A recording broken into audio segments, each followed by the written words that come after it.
જય સ્વામિનારાયણ વિદ્યાર્થી મિત્રો, આપણે ભણી રહ્યા છીએ ચેપ્ટર નંબર 6 સપુષ્પી વનસ્પતિની અંતઃ રચના. એની અંદર આપણે છેલ્લા 2 લેક્ચરથી આપણે જે સ્થાયી પેશી છે એ સ્થાયી પેશી વિશે અભ્યાસ કરી રહ્યા છીએ, બરાબર. તો એની અંદર આપણે આગલા લેક્ચરની અંદર સરળ સ્થાયી પેશી વિશે અભ્યાસ કર્યો હતો. એની પછી આપણે બીજો પ્રકાર હતો સ્થાયી પેશીનો છે જટિલ સ્થાયી પેશી.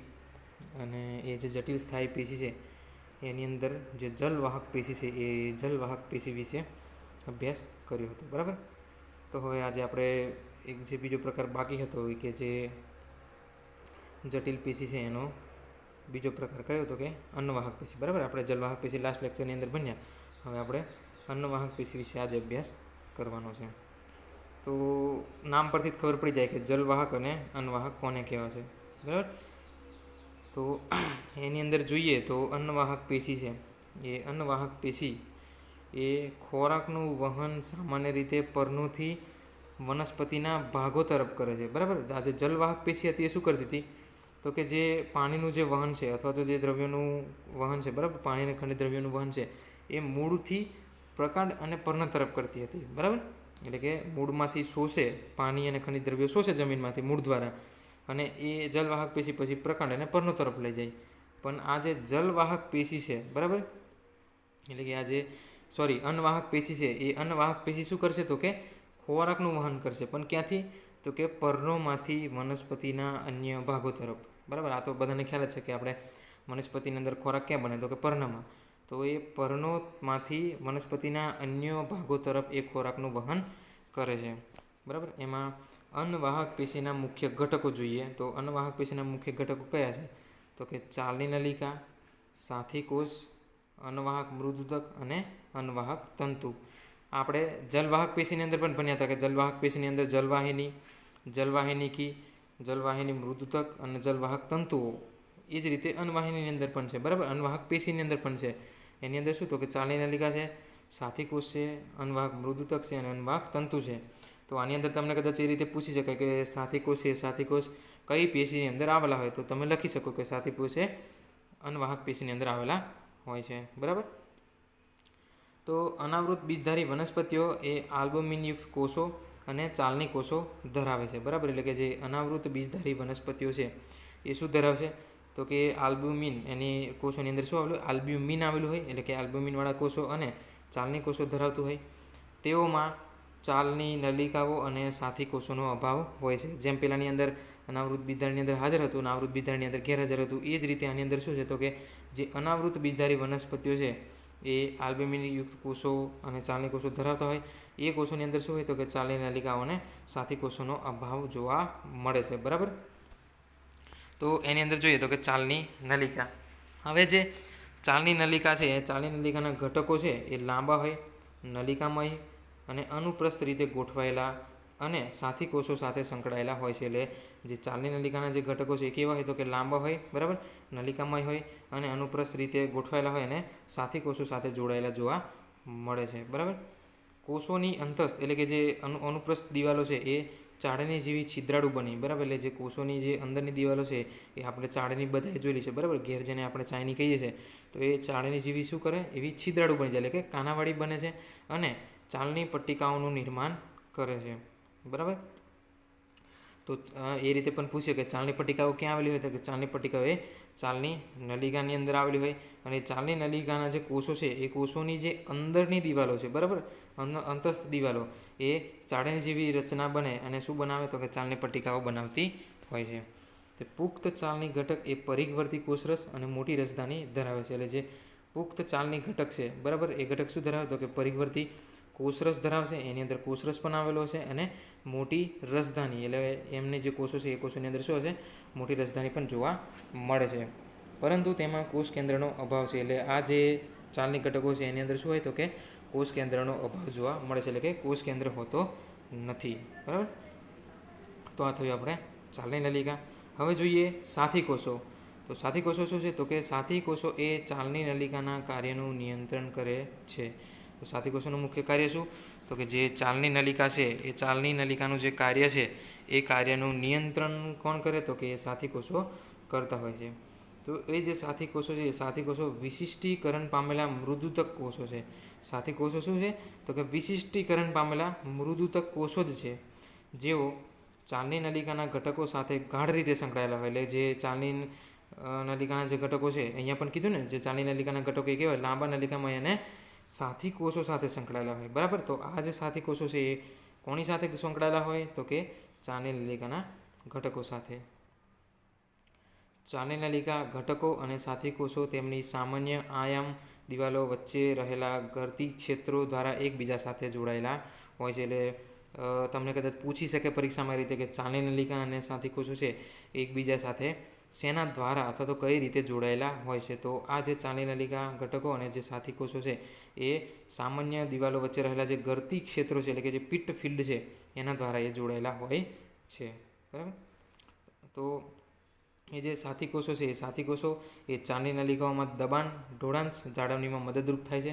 બરાબર. એટલે સાથી કોષોનું કાર્ય, સાથી કોષો શું કરે? તો કે જે ચાલની નલિકાની અંદર જે દબાણ અથવા તો જે દાબ છે એ ઢોળાંશ હોય. બરાબર. કે પ્રેશર ગ્રેડિયન્ટ જેને કહીએ એની જાળવણીની અંદર મદદરૂપ થતા હોય છે. હવે જોઈએ ત્રીજો એનો ઘટક અથવા તો ત્રીજો ભાગ, એ જો જોઈએ છે અન્નવાહક મૃદુતક. બરાબર. એટલે કે અન્નવાહક મૃદુતક છે એ કેવા હોય? તો કે લાંબા હોય છે, સાંકડા છેડાવાળા નળાકાર કોષ હોય છે. બરાબર. ઘટ કોષરસ ધરાવતા હોય અને કોષ કેન્દ્ર ધરાવતા હોય છે. તો અન્નવાહક મૃદુતકની અંદર શું હોય? તો કે લાંબા હોય છે, સાંકડા છેડાવાળા નળાકાર હોય છે. બરાબર. અને ઘટ કોષરસ અને એની અંદર આપણને કોષ કેન્દ્ર જોવા મળતા હોય છે. અન્નવાહક મૃદુતકની કોષ દિવાલ શેની બનેલી હોય? તો કે અન્નવાહક મૃદુતકની જે કોષ દિવાલ છે સેલ્યુલોઝની બનેલી હોય છે. બરાબર. અને તેમાં આવેલા ગર્તોમાંથી પસાર થતા કોષરસ તંતુ દ્વારા કોષ વચ્ચે સંપર્ક જળવાય છે. એટલે એની અંદર જે ગર્તો આવેલા છે, એટલે ગર્તો એટલે આપણે જે જગ્યાઓ જે કહીએ છીએ એ આવેલા હોય, એની અંદર કોષરસ તંતુ દ્વારા કોષ વચ્ચે સંપર્ક જળવાય છે. બરાબર. એટલે અન્નવાહક મૃદુતક એ પોષક પદાર્થો તેમજ રાડ, ક્ષીર અને શ્લેષ્મ જેવા અન્ય પદાર્થોનો સંગ્રહ કરે છે. બરાબર. એટલે જે અન્નવાહક પેશી છે, અન્નવાહક પેશીની અંદર અન્નવાહક મૃદુતક આવેલું હશે. તો એ જે મૃદુતક છે, અન્નવાહક મૃદુતક એ પોષક પદાર્થો કેવા? તો કે જે રાડ, બરાબર, ક્ષીર અને શ્લેષ્મ એવા જે પોષક પદાર્થો છે એનો સંગ્રહ કોણ કરે? તો કે અન્નવાહક મૃદુતક કરે છે. એટલે તમને કદાચ પૂછે પરીક્ષામાં કે અન્નવાહક મૃદુતકનો જે એ અન્નવાહક મૃદુતકનું કાર્ય શું? તો એનું કાર્ય શું? તો કે પોષક પદાર્થોનો સંગ્રહ કરવો. કેવા પોષક પદાર્થો? તો કે રાડ, ક્ષીર અને શ્લેષ્મ જેવા. તો અન્નવાહક મૃદુતક મોટાભાગની એકદળી વનસ્પતિઓમાં ગેરહાજર હોય છે. એટલે જે આ જે ભાગ છે, એટલે કે અન્નવાહક મૃદુતક છે એ મોટાભાગની જે એકદળી વનસ્પતિ છે એ એકદળી વનસ્પતિની અંદર શું હોય? ગેરહાજર હોય. એટલે કે એ આવેલું હોતું નથી. હવે જોઈએ અન્નવાહક તંતુઓ. તો અન્નવાહક તંતુ એ રસવાહિની તંતુઓ છે. બરાબર. એને રસવાહિની તંતુઓ પણ કહીએ. તો એ શેના બનેલા હોય? તો કે દળોતક કોષોના બનેલા હોય છે. તેઓ સામાન્ય રીતે પ્રાથમિક અન્નવાહકમાં ગેરહાજર પરંતુ દ્વિતીયક અન્નવાહકમાં જોવા મળે છે. બરાબર. એટલે આ જે અન્નવાહક તંતુઓ છે એ પ્રાથમિક અન્નવાહકમાં ગેરહાજર હોય, એટલે કે એમાં હાજર હોતા નથી, પણ જે દ્વિતીયક અન્નવાહક હોય એની અંદર જોવા મળે છે. બરાબર. તેઓ ખૂબ જ લાંબા, બરાબર, કોણ લાંબા? તો કે આ જે તંતુઓ છે તેઓ ખૂબ જ લાંબા, અશાખિત અને સોય જેવી અણીદાર ટોચ ધરાવે છે. બરાબર. એટલે કે જે અન્નવાહક તંતુઓ છે એ અન્નવાહક તંતુઓ કેવા હોય? લાંબા હોય છે, અશાખિત હોય છે અને સોય જેવી અણીદાર ટોચ ધરાવતા હોય છે. બરાબર. અન્નવાહક તંતુઓની કોષ દિવાલ તદ્દન જાડી છે. એટલે જે અન્નવાહક તંતુઓ છે એની કોષ દિવાલ કેવી છે? તો કે એની કોષ દિવાલ તદ્દન જાડી છે.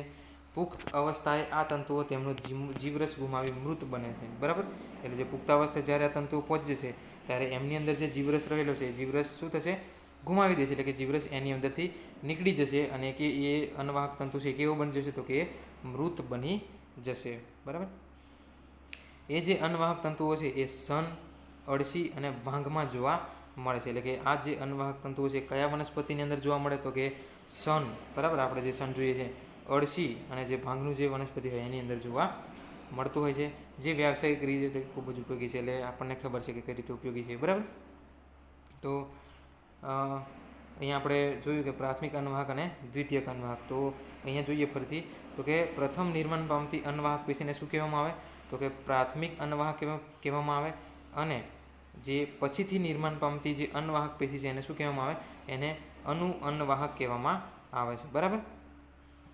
તો પ્રાથમિક અન્નવાહક છે તે સાંકડી ચાલી નલિકાની બનેલી છે અને તેને આદિ અન્નવાહક તરીકે પણ ઓળખવામાં આવે છે. તો અહીંયા આપણે જોયું ને જે પ્રાથમિક અન્નવાહક અને દ્વિતીયક અન્નવાહક, તો એને કોને કહેવાશે પ્રાથમિક અન્નવાહક? તો જે પ્રથમ નિર્માણ એટલે કે જે પહેલાં નિર્માણ પામે છે અન્નવાહક પેશી, એને શું કહેવામાં આવે? એને પ્રાથમિક અન્નવાહક પેશી કહેવામાં આવે. અને જે પછીથી નિર્માણ એટલે કે પાછળથી નિર્માણ પામતી જે અન્નવાહક પેશી છે એને શું કહેવામાં આવે? એને અનુ અન્નવાહક અથવા તો દ્વિતીયક અન્નવાહક કહેવામાં આવે છે. અને આને જે છે પ્રાથમિક અન્નવાહકને એને આદિ અન્નવાહક પણ કહેવામાં આવે છે. એટલે બે વસ્તુ યાદ રાખવાનું, પ્રાથમિક અને દ્વિતીય, બરાબર, અથવા તો આદિ અને અનુ. આપણે જેમ જલવાહક પેશીની અંદર યાદ રાખ્યા, બરાબર, આદિ પેશી અને અનુ પેશી, એટલે કે આદિ દારૂ અને અનુદારૂ, એ રીતે, બરાબર. તો આ હતું આપણે આજે અન્નવાહક પેશી, બરાબર. અન્નવાહક પેશી શેનો પ્રકાર છે? તો કે જટિલ સ્થાયી પેશીનો, બરાબર. એટલે જટિલ પેશી આપણે ભણી હતી. જટિલ પેશીમાં બે પ્રકાર હતા.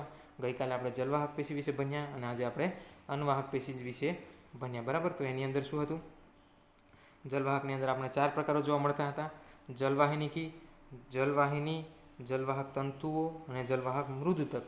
અને અન્નવાહક પેશીની અંદર આપણને કેટલા જોવા મળતા હતા? તો કે ચાલની નલિકા, સાથી કોષો, અન્નવાહક મૃદુતક અને અન્નવાહક તંતુઓ. તો આ બે ખાસ ડિફરન્સ બંનેની અંદર યાદ રાખવાના કે જલવાહકની અંદર શું જોવા મળે અને અન્નવાહકની અંદર શું જોવા મળે, બરાબર.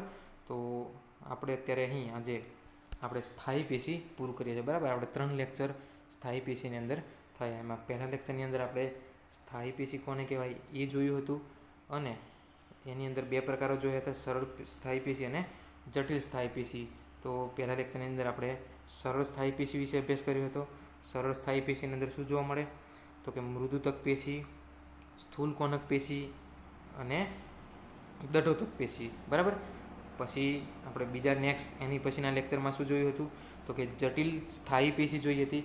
જટિલ સ્થાયી પેશી પણ પાછી બે પ્રકારની હતી, એમાં જલવાહક પેશી અને અન્નવાહક પેશી, જેનો આપણે અત્યારે અભ્યાસ કર્યો કે જલવાહકની અંદર શું શું જોવા મળે અને અન્નવાહકની અંદર શું શું જોવા મળે, બરાબર. તો આ આખી છે એ પેશી કઈ હતી? તો કે સ્થાયી પેશી હતી. સ્થાયી પેશીની અંદર આપણે બે પ્રકાર જોયા હતા: સરળ સ્થાયી પેશી અને જટિલ સ્થાયી પેશી. સરળ સ્થાયી પેશીની અંદર પણ આપણે અલગ રીતે જોયું હતું અને જટિલ સ્થાયી પેશીના પણ પ્રકારો આપણે જોયા હતા, બરાબર. તો આજે આપણે આટલું રાખીએ. નેક્સ્ટ લેક્ચરની અંદર આપણે નવા ટૉપિક સાથે મળીશું. ત્યાં સુધી સર્વ મિત્રોને જય સ્વામિનારાયણ.